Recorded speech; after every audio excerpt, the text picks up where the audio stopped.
If you've ever traveled around Ghana, you've ever gone across a number of places here in Ghana, then there's something that I believe that you probably would have noticed. And this is something that got me wondering, I must say for a fact. What I'm talking about is that there's the possibility that you are going to see beautiful houses. Some of these beautiful houses, they've already been completed. Some of them, they already have their roof from them. Then you're also going to notice that some of these buildings have unfinished sections. Now, it could be that one side has the window done and the other side is still bare. It could be that the upstairs is just the blocks only, if you understand what I'm saying. See, maybe the building has looked that way for 3, 4, 5 years, as the case might be, ever since you've passed that area. When I first came to Ghana, I thought that the answer to that was, obvious. You get it? And that would be because the owner of the house had run out of, money to complete the house.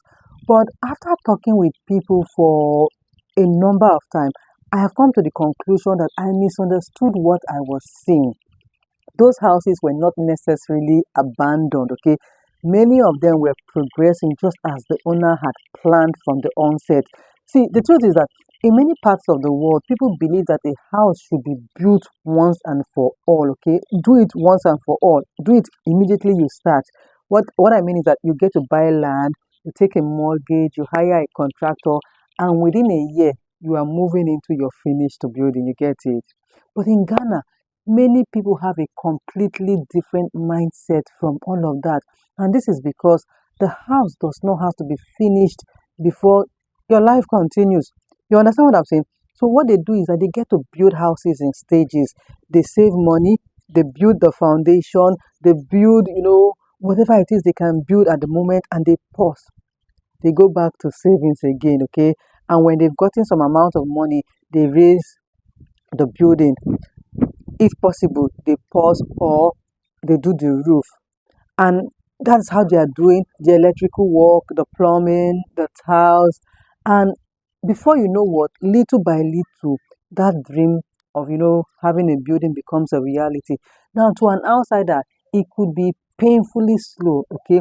But to the owner of that building, that is progress without pressure to impress anybody, okay? Or stress themselves. One of the most fascinating things I have discovered right here is that some families even move into uncompleted, buildings. They move into the section of the house that has been completed, while the rest is still under construction. Now, imagine living downstairs of your building and the upstairs is just blocks and cement. Now, in many countries, I know that is an unusual sight, but in Ghana, that is practical. It's simply practical. Why continue paying rent if one part of your house is already, livable? If you can move into that place with your family, why go and be giving landlord rent? You get it? Now, every rent payment you avoid can now go into you finishing another section of your building. This is a financial strategy that is hiding in plain sight. You get it? Now, another reason is the flexibility. Life changes, children grow, your business gets to, improve. Your income rises, it falls, things happen. So building in stages allows the owner to grow. So building in stages allows the house to grow with the family's, finance. Now, instead of carrying a huge debt during difficult years, they simply slow down the construction. Then when things improve for them, what happens is that they continue. The dream never comes to an end or a halt. It doesn't die. It simply, waits, it adjusts, okay? Now, there's another thing that I have found very interesting. Many Ghanaians, they don't judge unfinished houses the way foreigners get to, So instead of saying that they never get to finish their house, people often say they are still building. You understand it? They are still building. Now, those two statements, they sound similar, but they carry different meanings, okay? Now, one sounds like a failure, but the other one is progress in the pipeline. This is a reminder that sometimes our perspectives get to change, everything. And that is the biggest lesson that you could ever learn, okay? Now, in a world where everyone is rushing to finish everything quickly, Ghanaians have embraced patience that needs to be studied. Now, This is not because they lack ambition or whatever it is you'd want to say, but because they would rather build steadily than borrow beyond their own level of comfort. Okay, what looked unfinished to me initially was actually one of the most disciplined financial decisions that I have ever seen anyone undertake. Okay, sometimes the house isn't incomplete or abandoned or whatever the case it is simply growing at the same pace as the owner's life itself. So I would like to hear your reason, okay, for why you were building your own house, one stage or the other, or whatever it is. I'd love to hear about it in the comments. That's if you do not mind. Thank you. There was something that actually, caught my attention. It puzzled me, if I might say. And I was thinking about it for a long time.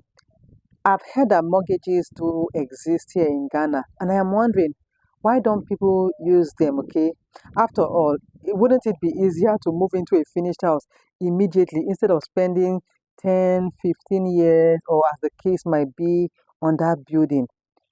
The answer actually got me, I would say, surprised. And people would want that, okay? Now, for many people, it's not whether mortgages exist or not, it's about the debt repayment. In many Western countries, carrying a mortgage is considered completely normal, okay? People, expect to spend 20, 30 years, as the case might be, to pay for their homes.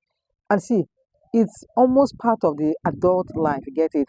But right here in Ghana, many people grow up actually hearing something different.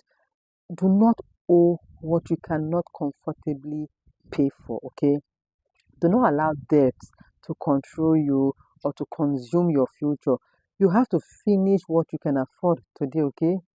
And leave tomorrow for tomorrow. I mean, so that you can have your peace of mind. So, whether or not everyone follows the advice is another matter on its own. But then again, this is a mindset that gets to influence many financial decisions that people undertake. Then let's not forget the fact that there is reality. We're talking about interest rates, and this is depending on the economic conditions. Borrowing money to build a house can become very expensive. Some people actually look at the total amount that they are going to eventually pay and decide whether it's something that they would want to, take. Is it worth it or not? So instead, they choose the more comfortable and the slower road for them. Let's not deny the fact construction takes long time, and also it does require patience. But do you know that every completed stage belongs entirely to them? There is no monthly repayment that is hanging over their neck, no fear of losing the property should in case that they default, okay, or they get to face a difficult season. Now, another thing that I find very fascinating is how many people get to define success. In some places, success would mean moving into a large finished home as quick as possible. But that's not the case here in Ghana. Many people feel successful simply knowing that every block they add to that building has been fully paid for. The journey might be long, it might be longer, but every step feels secure for them. Now, that doesn't mean mortgages are bad. For many families, mortgages are the right choice for them. They get to allow people to own homes much sooner than they had even expected. It does help developers build modern housing estates. They also make ownership possible for people who may never save the full amount of money up front.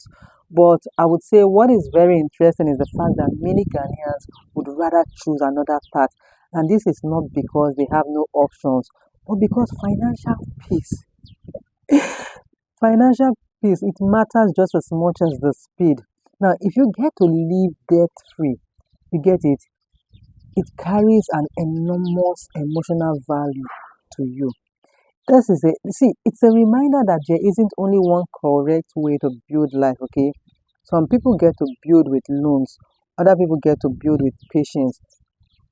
Neither approach is perfect. Do you, okay? Do what you think is comfortable for you. But then have it at the back of your mind that each of them comes with a sacrifice, it comes with a price. But what I know is that after living in Ghana, I have realized something. What I was interpreting as a slow progress was often an intentional progress by the owner. You get it? See, sometimes the greatest luxury is not about you moving into your dream house immediately. Sometimes it's you sleeping peacefully, knowing that no bank owns a part of your building or owns part of your construction.